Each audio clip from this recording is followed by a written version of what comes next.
Juillet 2020, le tribunal de commerce de Paris rend son verdict final.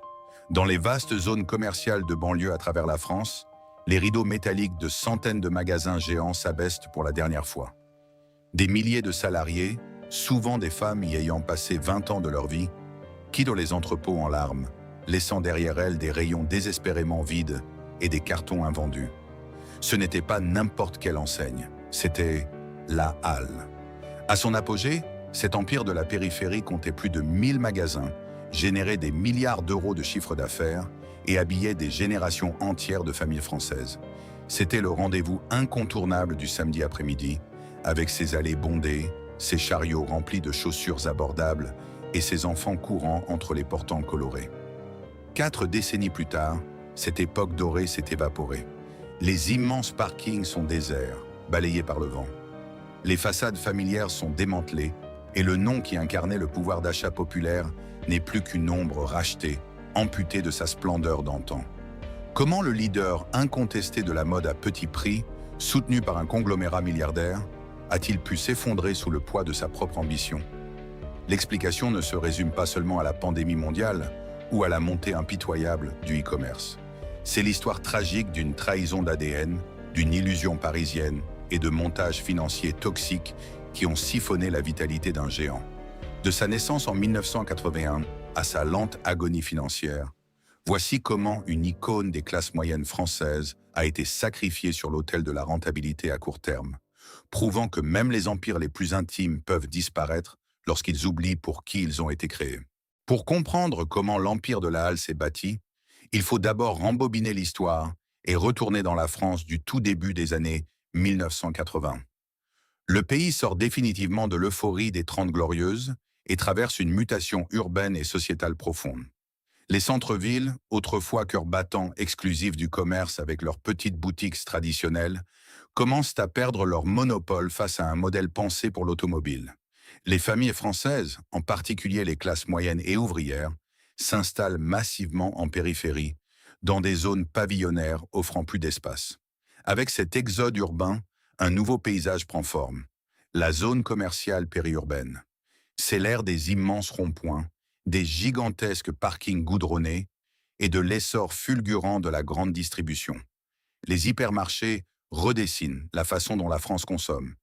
Mais s'il est désormais facile et économique de remplir son réfrigérateur dans ces nouveaux temples de la consommation, habiller et chausser toute une famille reste un défi financier majeur. Les magasins de chaussures traditionnels en centre-ville sont chers. L'accueil y est parfois jugé intimidant par les classes populaires.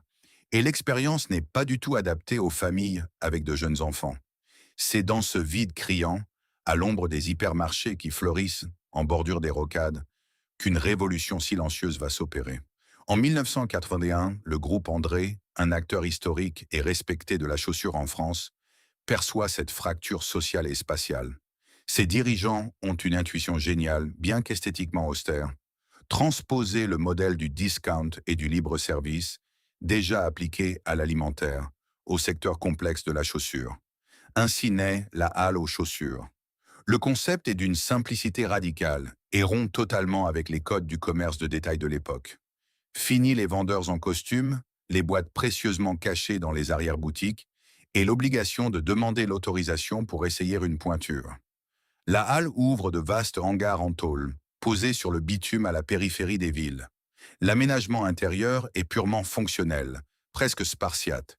Un éclairage au néon blafard, des allées larges et de grandes étagères métalliques qui montent jusqu'au plafond, littéralement bourrées de boîtes à chaussures directement accessibles à tous. C'est le triomphe absolu du libre-service. Le client entre, se débrouille, fouille dans les rayonnages, trouve sa taille, essaie lui-même la chaussure sur les petits bancs bas éparpillés dans le magasin, remet la boîte à sa place, ou pas, et se dirige vers les caisses. L'absence de conseils personnalisés, couplée à une décoration minimaliste et à d'immenses volumes d'achat, permet de comprimer les coûts structurels au maximum. Le résultat? Des prix défiant toute concurrence. Pour une famille nombreuse avec un budget serré, la Halle aux chaussures n'est pas seulement une nouveauté commerciale, c'est une bouffée d'oxygène financière, une nécessité absolue. Le succès est instantané et phénoménal. Les samedis après-midi, Les immenses parkings de ces hangars se remplissent de voitures familiales. Face à ce triomphe incontestable, le groupe André comprend qu'il a mis le doigt sur un filon inépuisable, le pouvoir d'achat dormant des ménages périurbains. Si la formule fonctionne pour les pieds, elle doit logiquement fonctionner pour le reste du corps. En 1984, l'entreprise duplique audacieusement son modèle et lance la halle aux vêtements. La stratégie est strictement identique.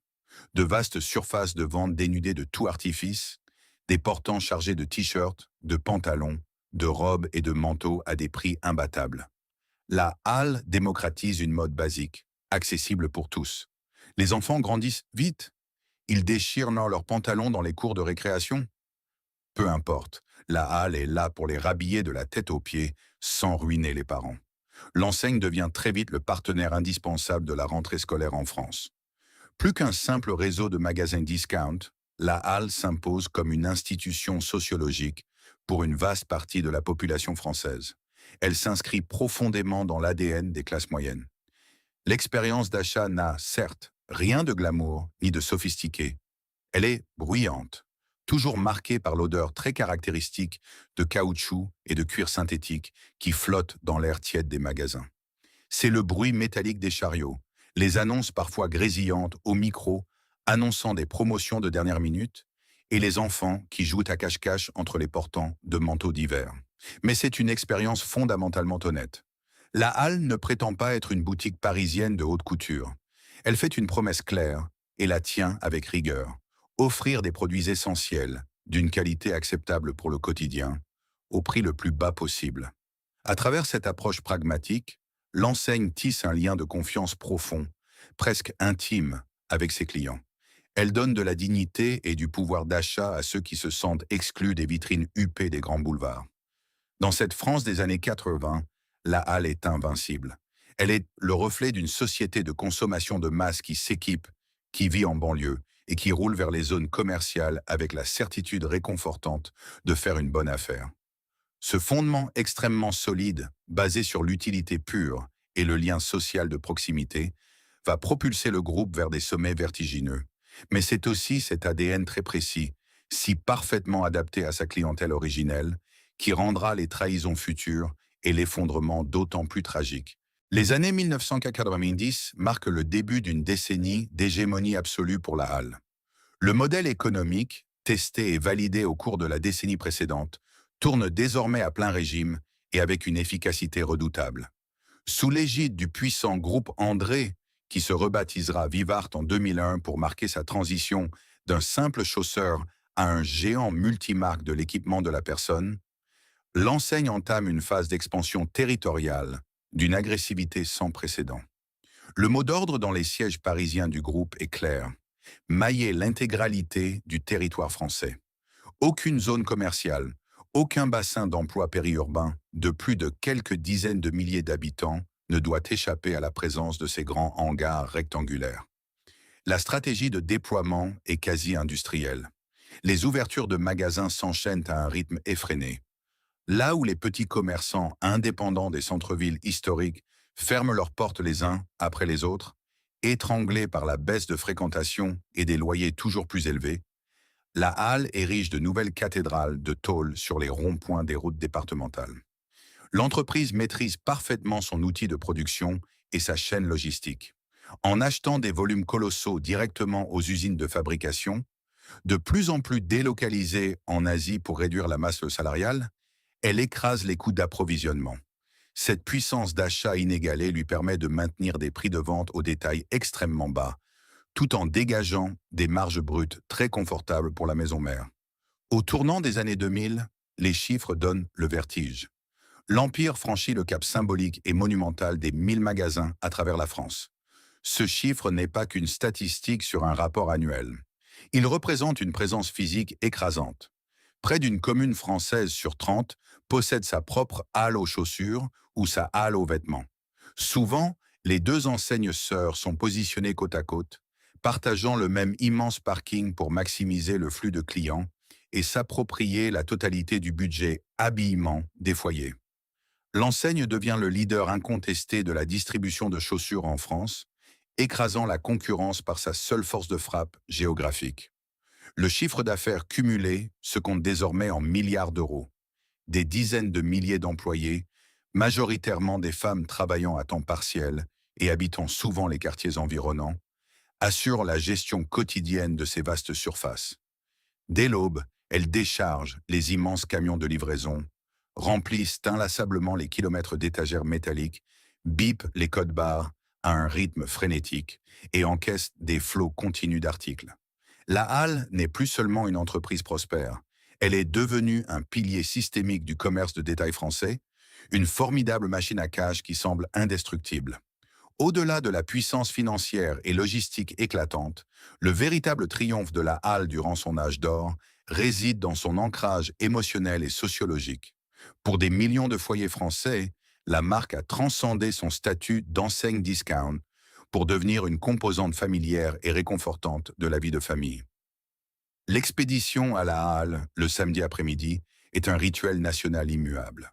On y va pour préparer la rentrée des classes en septembre, avec la certitude de tout trouver au même endroit, pour acheter les grosses bottes d'hiver en novembre et pour dénicher les sandales en plastique des vacances d'été en juin.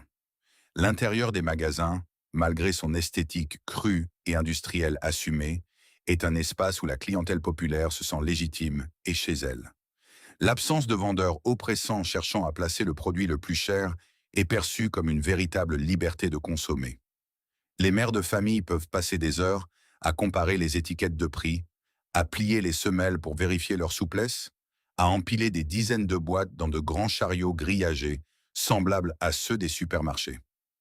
L'ambiance y est fondamentalement populaire, bruyante, vivante. Les allées sont conçues pour être suffisamment larges pour que les poussettes circulent sans se heurter, et la tolérance envers le désordre enfantin, les chaussures essayées puis abandonnées au mauvais endroit, est une règle tacite des lieux. La Halle comprend intimement que pour la classe moyenne inférieure et le monde ouvrier, s'habiller ne doit pas être un privilège, ni une source d'angoisse financière à la fin du mois. C'est une marque qui ne juge pas ses clients sur leur apparence ou l'épaisseur de leur portefeuille. Le passage en caisse est la preuve ultime de ce contrat moral. Pouvoir habiller et chausser 2 ou 3 enfants de la tête aux pieds pour une somme qui ne détruit pas le budget du foyer suscite une loyauté féroce de la part des consommateurs. Dans une France qui commence à ressentir les premières morsures de la stagnation économique et de la désindustrialisation, la Halle agit comme un bouclier protecteur du pouvoir d'achat. Elle est la garantie implicite que les enfants iront dignement à l'école, vêtus de neuf. C'est précisément cette fidélité inébranlable et ce flux de trésorerie constant qui donnent au groupe Vivart un sentiment absolu d'invulnérabilité. Confortablement installés dans les salons parisiens de la direction, les dirigeants contemplent les bilans financiers avec une fierté souveraine. Le groupe est alors un fleuron national, un conglomérat tout-puissant. Pourtant, à l'apogée de cette domination majestueuse, une menace silencieuse commence à prendre forme. Ce ne sont pas encore les géants mondiaux de la fast fashion, ni l'ombre d'Internet qui menacent l'empire. Le danger vient de l'intérieur, d'une mutation complexe dans l'ingénierie financière du groupe. Le succès colossal de la Halle a attiré l'attention d'un nouveau type de prédateur, invisible dans les zones commerciales de province, les fonds d'investissement. Et c'est au sommet de sa gloire, gorgé de liquidités et de succès, que l'enseigne populaire va être précipitée dans un montage financier aveugle qui sèmera les graines de sa propre destruction. Au début des années 2000, l'empire de la périphérie semble inébranlable. Pour refléter son statut de géant incontesté de l'équipement de la personne et tourner la page de ses origines de simple chausseur, le groupe André fait peau neuve. En 2001, il est solennellement rebaptisé Vivart. Sous la direction de Georges Plassat, un patron charismatique, respecté par les syndicats et doté d'une vision clinique du commerce de détail, le groupe atteint des sommets de rentabilité inédits. La Halle aux chaussures et la Halle aux vêtements sont les joyaux absolus de cette couronne multimarque. Elles sont des cash machines redoutablement efficaces, générant un flux de trésorerie continu grâce à leur domination territoriale écrasante. Mais paradoxalement, c'est précisément cette santé de fer et cette rentabilité exceptionnelle qui vont attirer l'attention des prédateurs et signer à long terme l'arrêt de mort de l'enseigne.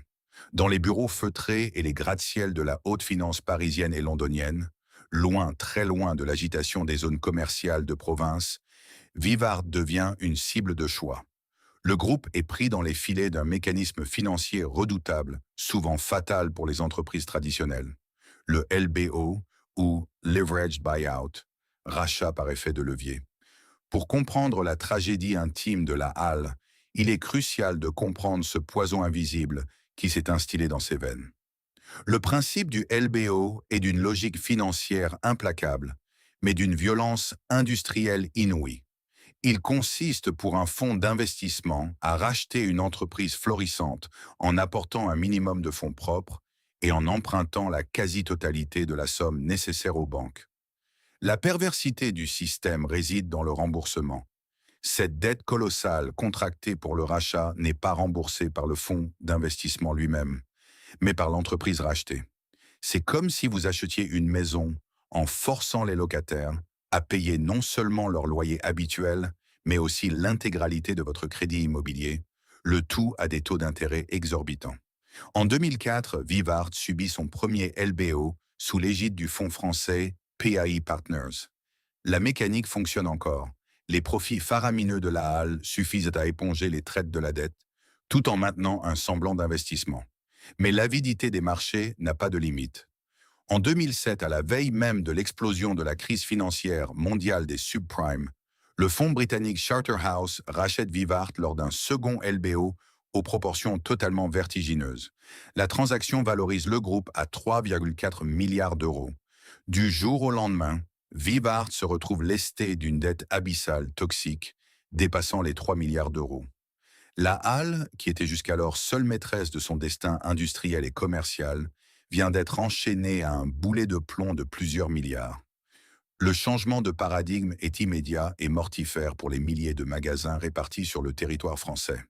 Avant le rachat par Charterhouse, l'argent gagné par la halle lors des pics de vente du samedi ou des rentrées scolaires servait à ouvrir de nouveaux points de vente, à moderniser la logistique, à rafraîchir les concepts ou à baisser encore les prix pour étouffer la concurrence. Après 2007, la logique est brutalement inversée. Chaque euro de bénéfice généré par la vente d'une paire de baskets ou d'un manteau d'hiver pour enfants est méticuleusement aspiré vers le haut de la pyramide. Les liquidités sont siphonnées par la holding financière uniquement pour payer les intérêts astronomiques de la dette LBO. La halle n'est plus une entreprise de distribution. Elle est devenue la vache à lait d'un système d'ingénierie financière qui la vampirise. Sur le terrain, dans la France périurbaine, les conséquences de cette asphyxie financière se lisent rapidement à l'œil nu. Les robinets de l'investissement sont coupés net. Les immenses hangars métalliques, qui incarnaient autrefois la modernité de la consommation de masse, commencent à vieillir prématurément.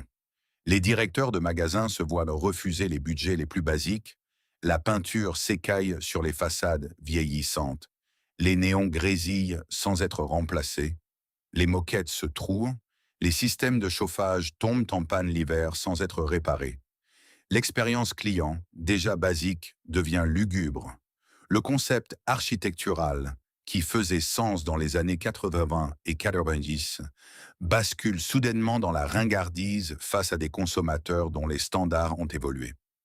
Pire encore, l'obsession pathologique de la rentabilité à court terme, dictée par la nécessité vitale de satisfaire les créanciers et les banques d'affaires, pousse la direction à rogner sur l'essentiel. Pour maintenir les marges malgré la baisse de fréquentation, on rogne sur la qualité des produits, les coupes dans les tissus, la résistance des coutures, la durabilité des semelles.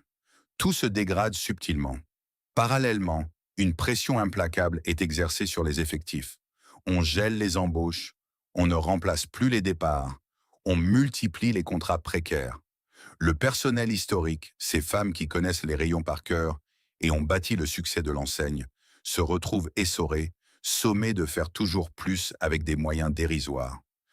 Pendant que les PDG de transition se succèdent au siège parisien, jonglant avec des tableaux Excel et négociant des délais de paiement avec un pool de plus de 170 créanciers, un fossé béant se creuse avec la réalité de la vente au détail. Ils ont oublié une règle fondamentale. On ne peut pas affamer un commerce physique indéfiniment sans qu'il ne s'effondre. En asséchant totalement la halle de sa capacité à investir, les fonds d'investissement ont transformé un leader dynamique en une citadelle figée dans le passé. Le piège s'est refermé. La halle est désormais paralysée par sa camisole de dette, incapable d'investir dans le numérique ou d'innover.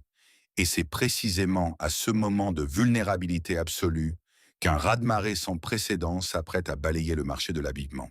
Au début des années 2010, la situation financière du groupe Vivart, étranglé par la dette monumentale de ses LBO successifs, devient intenable. Les créanciers s'impatientent, les marges s'érodent et la fréquentation des zones commerciales périphériques commence à stagner. La halle, le joyau historique, montre des signes d'essoufflement. Face à l'urgence, en 2012, un nouveau PDG, Marc Lelandais, est nommé avec une mission de sauvetage. Son diagnostic est radical et selon lui, le modèle du discount populaire de banlieue est mort. Pour survivre, la halle doit muter, changer de peau et surtout monter en gamme. C'est le point de départ de ce qui restera dans les manuels d'économie comme l'une des erreurs stratégiques les plus spectaculaires et dévastatrices de l'histoire du commerce de détail français. La direction parisienne imagine une transformation totale. L'objectif est de faire oublier l'image cheap et utilitaire des hangars de périphérie pour transformer la halle en une véritable marque de mode, urbaine, chic et désirable. Le premier acte de cette révolution consiste à fusionner la halle aux chaussures et la halle aux vêtements sous une seule et même bannière flambant neuve. Le logo rouge historique, aux lettres épaisses et immédiatement repérables depuis l'autoroute, est purement et simplement jeté aux oubliettes. Il est remplacé par une typographie minimaliste, élégante, en noir et blanc, qui tente désespérément d'imiter les codes visuels du luxe ou des grandes enseignes parisiennes. L'investissement pour ce rebranding est colossal, presque suicidaire pour un groupe dont la dette se chiffre déjà en milliards d'euros. Des centaines de magasins à travers la France sont rénovés à grands frais. Fini le carrelage froid, les néons agressifs et les chariots grillagés. Place au parquet flottant, à l'éclairage tamisé, aux portants aérés et aux mannequins stylisés. Pour incarner cette nouvelle identité bourgeoise, la marque dépense sans compter en marketing. Elle s'offre les services de célébrités très coûteuses, comme la chanteuse Jennifer ou le basketteur Tony Parker, pour des campagnes publicitaires à la télévision et dans les magazines de mode. Le symbole ultime de cette folie des grandeurs et de cette déconnexion totale de la réalité se dresse en avril 2014, en plein cœur de Paris. La Halle inaugure en grande pompe un flagship, magasin amiral, de plusieurs étages sur les très chics grands boulevards. C'est une aberration géographique et sociologique absolue. La Halle, l'enseigne dont l'ADN s'est forgé dans la tôle ondulée des zones d'activité provinciales, tente de s'imposer à quelques rues des Galeries Lafayette. Dans les bureaux de la direction, le champagne coule à flot. L'illusion est parfaite. Ils sont persuadés d'avoir sauvé l'entreprise en l'élevant socialement. Mais sur le terrain, loin des défilés parisiens, le réveil va s'avérer d'une brutalité inouïe. Lorsque les familles si populaires, les mères de famille et la classe ouvrière, celles-là même qui ont fait la fortune et le succès de la Halle pendant 30 ans, franchissent les portes des magasins fraîchement rénovés le samedi après-midi, elles ne reconnaissent plus leur enseigne. Le premier choc, et le plus violent, est celui de l'étiquette. Pour rentabiliser ces rénovations luxueuses et payer les campagnes publicitaires, les prix ont littéralement explosé. La montée en gamme n'est pas qu'esthétique, elle est tarifaire. Le lot de t-shirts basiques pour la rentrée, autrefois vendu à quelques euros, a disparu des rayons, remplacé par des pièces tendances facturées 20 ou 30 euros. La paire de chaussures pour enfants, un achat autrefois sans angoisse, devient soudainement lourde pour le budget du foyer. Les clients cherchent les bacs à fouilles des promotions, mais ne trouvent que des vitrines épurées. Le contrat moral tacite qui liait la Halle à sa clientèle de la classe moyenne inférieure est unilatéralement rompu.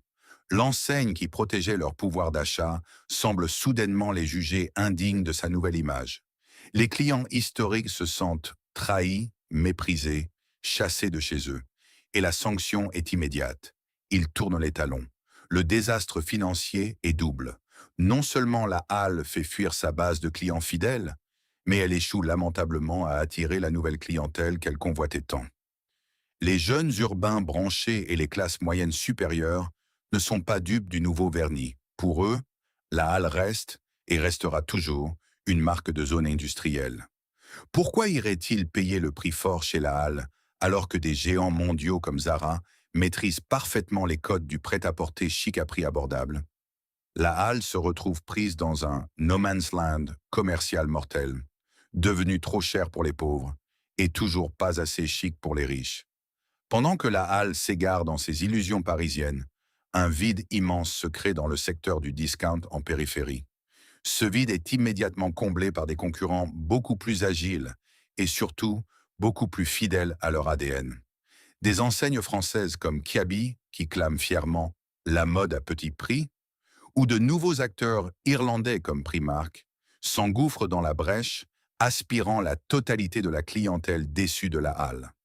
Les chiffres de vente s'effondrent à une vitesse vertigineuse.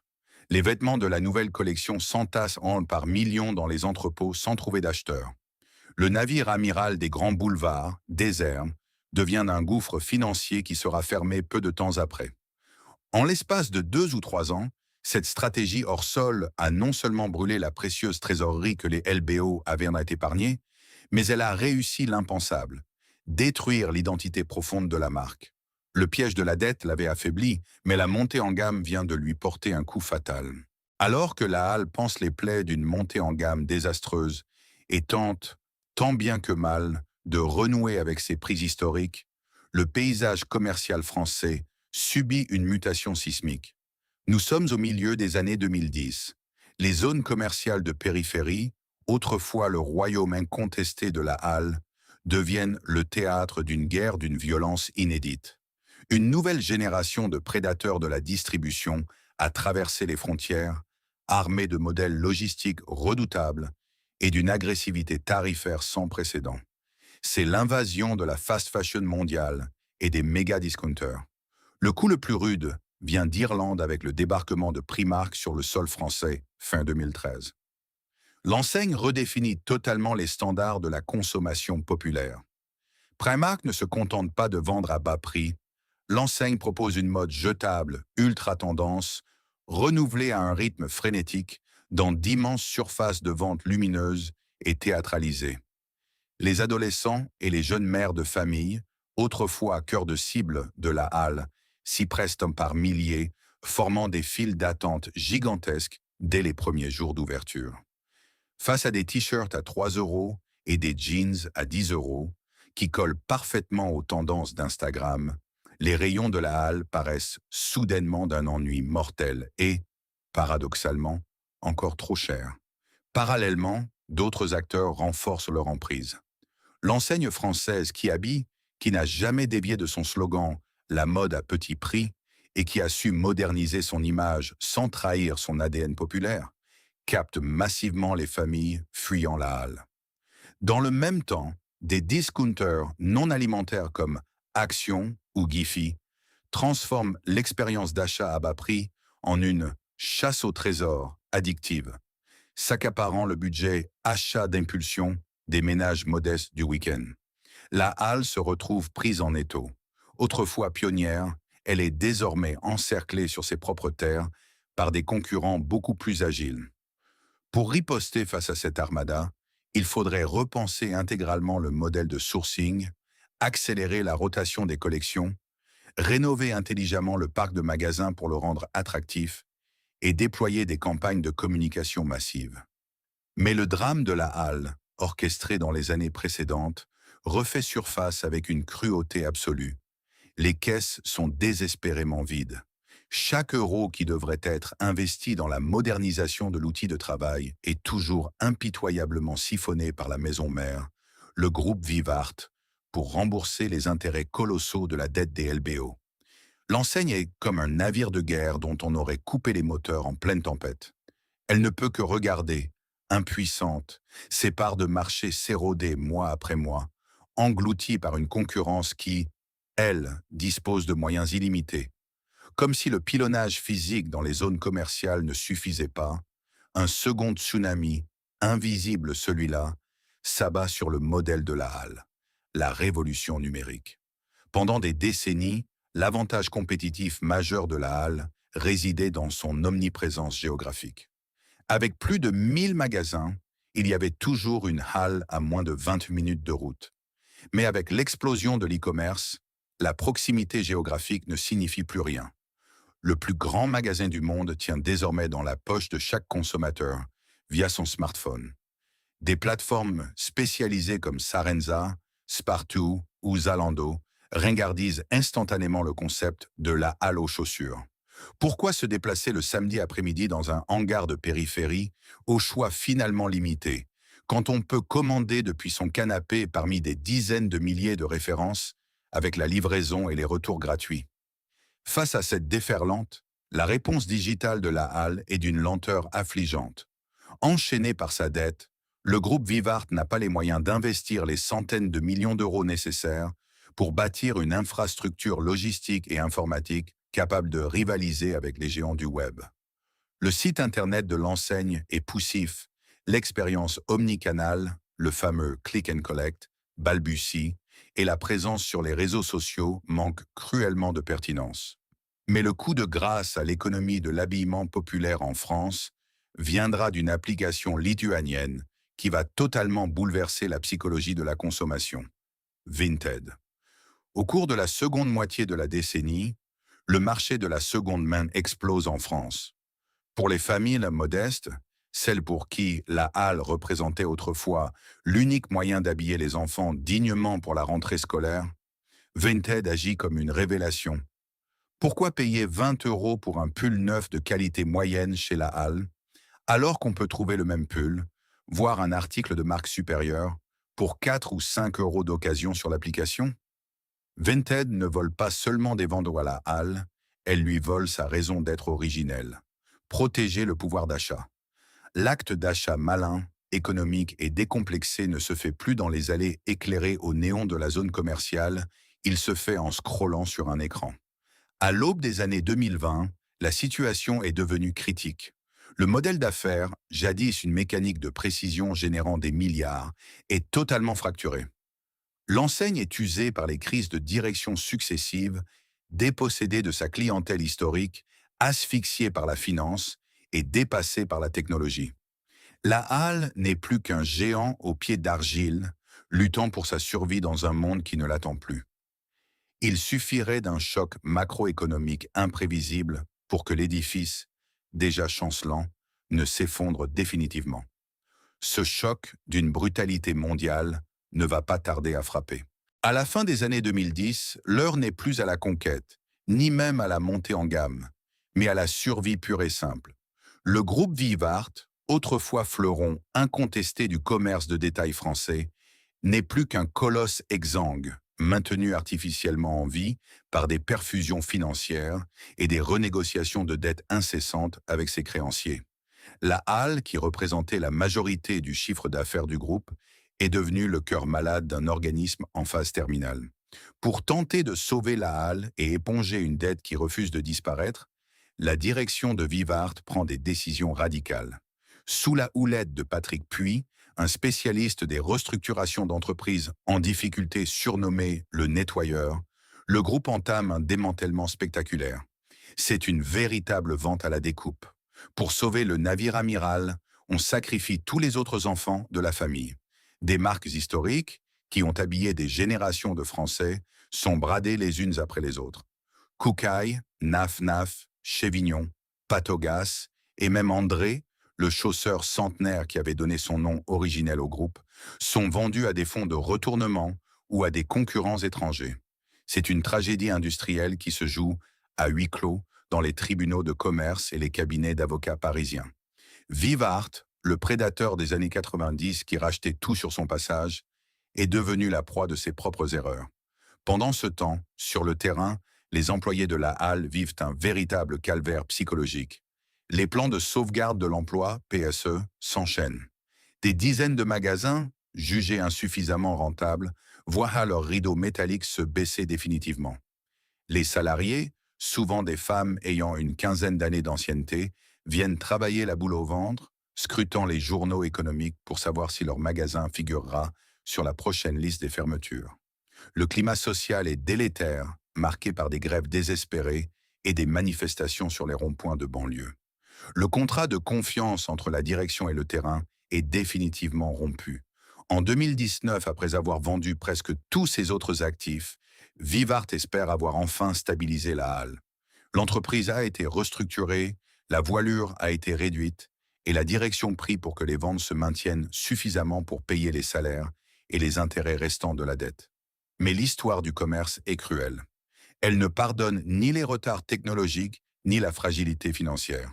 Et alors que la halle titube, à peine capable de tenir debout, un événement impensable va venir lui porter le coup de grâce. Mars 2020. Le monde s'arrête. La pandémie de Covid-19 frappe l'Europe de plein fouet et le gouvernement français décrète un confinement national strict. Pour enrayer la propagation du virus, tous les commerces jugés non essentiels ont l'obligation absolue de fermer leurs portes au public. Pour des géants du e-commerce ou des enseignes ayant réussi leur transformation numérique, le choc est rude, mais surmontable grâce aux ventes en ligne. Pour la halle, c'est une condamnation à mort. Du jour au lendemain, les quelques 860 magasins encore en activité sur le territoire français sont plongés dans l'obscurité. Les parkings immenses des zones commerciales se vident totalement. À l'intérieur, les collections de printemps, fraîchement livrées et censées générer la trésorerie vitale de la saison, dorment dans des rayons déserts. La mécanique implacable des coûts fixes s'emballe. Si le chiffre d'affaires tombe instantanément à 0 €, les loyers des centaines d'entrepôts, les charges incompressibles, les frais logistiques et le fardeau de la dette, eux, continuent de courir. L'enseigne perd des dizaines de millions d'euros par mois. Ses réserves de trésorerie, déjà faméliques après 15 ans de LBO, fondent en l'espace de quelques semaines. Même les aides de l'État et le chômage partiel ne suffisent pas à combler le gouffre financier d'une structure aussi lourde. Le signe noir de la pandémie a frappé exactement là où l'enseigne était la plus vulnérable. Le 21 avril 2020, la rumeur qui terrifiait les syndicats devient une réalité officielle. La direction de Vivart annonce qu'elle n'est plus en mesure de faire face à ces échéances. Quelques semaines plus tard, fin mai, la halle est officiellement placée en redressement judiciaire par le tribunal de commerce de Paris. C'est un séisme dans le paysage économique français. Avec plus de 5000 salariés concernés, il s'agit de la plus grosse procédure de faillite d'une entreprise de l'habillement en France depuis des décennies. Les journaux télévisés ouvrent leurs éditions sur les images de ces magasins au logo rouge et bleu, symbole d'une époque révolue, désormais menacée de disparition totale. Dans l'attente d'éventuels repreneurs, les administrateurs judiciaires prennent le contrôle. L'Empire Vivart, qui régnait en maître absolu sur les périphéries françaises à peine 20 ans plus tôt, vient de s'effondrer comme un château de cartes. La question n'est plus de savoir si la halle survivra dans sa forme actuelle, car la réponse est non. L'unique question qui hante les milliers d'employés confinés chez eux est de savoir combien de morceaux de l'enseigne pourront être sauvés des décombres et combien d'entre eux perdront définitivement leur emploi. Le placement en redressement judiciaire de la halle, en mai 2020, ouvre l'un des chapitres les plus sombres et les plus complexes de l'histoire sociale et économique de la France contemporaine. Ce mastodonte du prêt-à-porter et de la chaussure, qui comptait encore plus de 800 magasins et employait quelques 5500 salariés, ne s'appartient plus. Son destin est désormais entre les mains des administrateurs judiciaires et du tribunal de commerce de Paris. La question n'est plus de savoir comment relancer la machine, mais comment la démanteler sans provoquer un désastre humain total. L'objectif des juges est de trouver des repreneurs capables de racheter des morceaux de l'enseigne, mais dans un paysage de la mode lui-même sinistré par la crise sanitaire, les candidats ne se bousculent pas pour reprendre l'ensemble de la structure. Très vite, le couperet tombe. Aucun repreneur unique ne se présente pour sauver la totalité de la halle. L'empire va être brisé, découpé par appartements. C'est le début d'une véritable foire d'empoigne financière où les concurrents d'hier viennent choisir les meilleurs morceaux du cadavre. En juillet 2020, le tribunal valide un plan de reprise partagé entre plusieurs acteurs du secteur.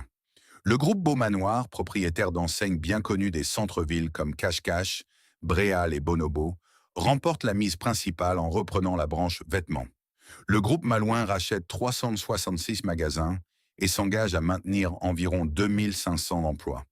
De l'autre côté, pour la branche chaussures, le berceau historique de la marque, ce sont des rivaux de longue date comme Chaussea et Besson qui se partagent en les restes, reprenant plusieurs dizaines de points de vente sous leur propre bannière. Mais derrière ces chiffres de reprise et ces communiqués de presse laconiques se cache une réalité humaine d'une violence inouïe. Le calcul est arithmétique et cruel. Plus de 400 magasins sont purement et simplement exclus des plans de sauvegarde. Ils n'intéressent personne. Leurs emplacements sont jugés trop isolés, leur structure trop vieillissante ou leur rentabilité trop incertaine. Pour les salariés de ces points de vente condamnés, le verdict est sans appel. Ce sont plus de 2000 personnes, pour la plupart des femmes de plus de 50 ans ayant consacré toute leur vie professionnelle à l'enseigne, qui se retrouvent projetées vers le chômage de masse dans un contexte économique mondial totalement verrouillé. Les semaines qui suivent la décision du tribunal de commerce se déroulent dans une atmosphère de deuil national pour le commerce de périphérie. Dans les 400 magasins condamnés à la fermeture définitive, l'ordre est donné d'écouler les stocks par tous les moyens. C'est l'heure des liquidations totales. Les vitrines, qui affichaient autrefois les visages souriants de Jennifer ou de Tony Parker, se couvrent de grandes banderoles jaunes agressives au slogan funèbre. Tout doit disparaître. 70%, 80%.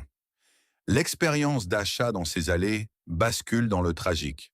Les clients fidèles, issus des classes populaires, viennent une dernière fois, non pas par plaisir de consommer, mais pour faire des provisions de survie vestimentaire ou par simple solidarité avec le personnel. L'ambiance est lourde, presque irréelle. Les rayons se vident à vue d'œil, laissant apparaître les structures métalliques nues, les grilles froides et les cintres en plastique qui s'entrechoquent dans un silence de cathédrale. Il n'y a plus de musique d'ambiance. Les caissières, qui connaissent le prénom de chaque habitué de la zone industrielle, scannent les derniers articles, les larmes aux yeux, oscillant entre la colère noire face aux erreurs de la finance parisienne et la profonde tristesse de voir leur outil de travail s'évanouir. Le jour final arrive au cœur de l'été 2020. C'est le moment précis où l'histoire bascule définitivement dans le passé. Partout en France, dans les petites villes de province comme dans les grandes banlieues des métropoles, les directrices de magasins effectuent les mêmes gestes rituels avec une solennité déchirante. Elles éteignent les disjoncteurs principaux, plongeant les immenses hangars de tôle dans une obscurité définitive. Elles tirent le rideau métallique lourd qui grince une dernière fois sur son axe avant de tourner la clé dans la serrure. Pour beaucoup d'employés, ce moment donne lieu à des scènes d'effondrement émotionnel sur le parking désert, sous les yeux des quelques clients restés sur place pour applaudir ou partager une dernière étreinte. Quelques jours plus tard, les équipes techniques arrivent pour effacer les traces physiques de l'Empire. À l'aide de grues, les grandes lettres rouges et bleues du logo La Halle sont déboulonnées des façades métalliques. Parfois, l'enseigne n'est pas immédiatement remplacée, laissant sur la tôle ondulée une marque sombre, une ombre poussiéreuse qui témoigne de ce qui fut, pendant 40 ans, le point de repère visuel des ronds-points français. Le grand voyage entamé par la famille Autruche en 1981 prend fin ici, au milieu d'une zone industrielle silencieuse, terrassée par l'avidité des fonds d'investissement et l'incapacité d'un modèle à survivre à son temps. L'année 2021 marque l'acte de décès officiel d'un empire centenaire. Après le démantèlement de la Halle durant l'été 2020, le groupe Vivart n'est plus qu'une coquille vide, un fantôme corporatif hantant les boulevards parisiens. Fondé en 1896 sous le nom de Groupe André, ce conglomérat avait traversé 2 guerres mondiales, le boom de la consommation des 30 Glorieuses et l'avènement de la grande distribution moderne. Il avait employé jusqu'à 22 000 personnes et régné sans partage sur le vestiaire des Français. Pourtant, en quelques années seulement, la mécanique implacable de la dette financière aura réussi à effacer ce monument industriel de la carte. En octobre 2021, Patrick Puy, le président de transition missionné pour liquider les derniers actifs, prononce la dissolution définitive du groupe. Les bureaux du siège social sont définitivement vidés, les ordinateurs vendus aux enchères et les archives historiques, témoignant d'un siècle de savoir-faire dans la chaussure et le textile, sont dispersées ou détruites. C'est une fin de parcours d'une tristesse infinie qui se déroule dans l'indifférence quasi totale des marchés financiers déjà tourné vers d'autres cibles. Le nom de Vivart s'éteint, laissant derrière lui une ardoise sociale colossale et un cas d'école tragique sur les dérives des rachats par effet de levier, LBO. Pour les économistes et les historiens du commerce, la fin de Vivart n'est pas un simple accident de parcours causé par la crise sanitaire. Le Covid-19 n'a été que le révélateur d'une maladie chronique et structurelle inoculée 15 ans plus tôt par les fonds d'investissement. L'histoire retiendra que ce fleuron national a été littéralement asphyxié par le haut de la pyramide financière, en siphonnant plus de 2 milliards d'euros de liquidités uniquement pour servir les intérêts d'une dette artificielle. Les actionnaires successifs ont privé des enseignes comme la halle des ressources nécessaires pour mener la seule bataille qui importait, celle de l'innovation, de la modernisation des magasins et de la transition numérique. La finance court-termiste a dévoré l'industrie réelle, transformant des leaders populaires en ruines industrielles. Sur le terrain, dans le paysage familier de la France périphérique, les cicatrices de ce naufrage industriel mettent du temps à se refermer. Le paysage des zones commerciales est profondément bouleversé. Dans les centres commerciaux à ciel ouvert, les immenses locaux laissés vacants par la halle aux chaussures sont progressivement colonisés par les rivaux d'autrefois. Chaussa, le grand gagnant de cette redistribution des cartes, repeint les façades à ses couleurs, s'imposant comme le nouveau roi de la chaussure familiale bon marché. Ailleurs, ce sont des solderies néerlandaises ou des enseignes de bazar allemand qui s'installent, accentuant encore la standardisation et la paupérisation esthétique de la périphérie. Quant à la marque La Halle elle-même, elle a survécu, mais sous une forme radicalement différente, amputée de sa grandeur passée. Reprise par le groupe Beaumanoir, l'enseigne est devenue une ombre d'elle-même. Le nouveau propriétaire a opéré un recentrage drastique, éliminant les doublons, optimisant la logistique et intégrant la marque dans son écosystème de prêt-à-porter urbain. Pour sauver les meubles, Beaumanoir tente de redonner de la cohérence au concept, en insistant à nouveau sur la promesse originelle de petits prix pour les familles. Mais le cœur historique du modèle, ce gigantisme géographique qui faisait la force de l'enseigne avec ses 1000 points de vente, a définitivement appartenu au passé. La Halle est aujourd'hui une enseigne parmi d'autres, gérée avec prudence, loin des ambitions impériales des décennies précédentes. Le coût humain de cette débâcle reste la blessure la plus vive. Des milliers de travailleuses de la vente, qui constituaient la colonne vertébrale de l'entreprise, ont été sacrifiées sur l'autel de la restructuration financière. Beaucoup de ces salariés licenciés, souvent âgés, peu qualifiés et vivant dans des bassins d'emploi déjà sinistrés, ont basculé dans la précarité durable. Pour elles, la halle n'était pas un simple actif financier sur un tableau Excel, mais une seconde famille, un lieu de sociabilité et la garantie d'une dignité par le travail. En s'effondrant, l'empire Vivart n'a pas seulement détruit des milliards d'euros de valeur économique, il a brisé des trajectoires de vie et laissé un sentiment profond d'amertume et de trahison sociale au cœur des provinces françaises. L'histoire de la chute du groupe Vivart et de la fragmentation de la halle n'est pas seulement celle d'une faillite financière ou d'une mauvaise gestion stratégique. Elle est le miroir d'une transformation profonde de la société française et de ses modes de consommation. Pendant près de 40 ans, ces enseignes de périphérie ont fait plus que vendre des vêtements ou des chaussures à bas prix. Elles ont structuré la vie quotidienne des familles de la classe moyenne et populaire, rythmé les samedis après-midi sur les zones commerciales et offert une stabilité professionnelle à des milliers de salariés dévoués. Quand une enseigne comme la Halle s'effondre, ce ne sont pas uniquement des rideaux métalliques qui se baissent ou des logos bleus et rouges qui s'effacent des façades en tôle ondulée. C'est un morceau d'identité collective et de mémoire populaire qui disparaît des paysages de la France périphérique. Ce naufrage industriel nous rappelle une vérité cruelle du monde des affaires. Les empires économiques croient souvent que leur gloire passée les protégera de l'avenir. Mais le manque d'adaptation et le poids d'une dette artificielle finissent toujours par asphyxier les structures les plus solides. Le commerce n'est pas qu'une simple suite de transactions financières sur un tableau Excel. C'est un tissu humain, social et local. Lorsque la finance court-termiste prend le pas sur la réalité du terrain, ce sont les territoires et les hommes qui en paient le prix fort.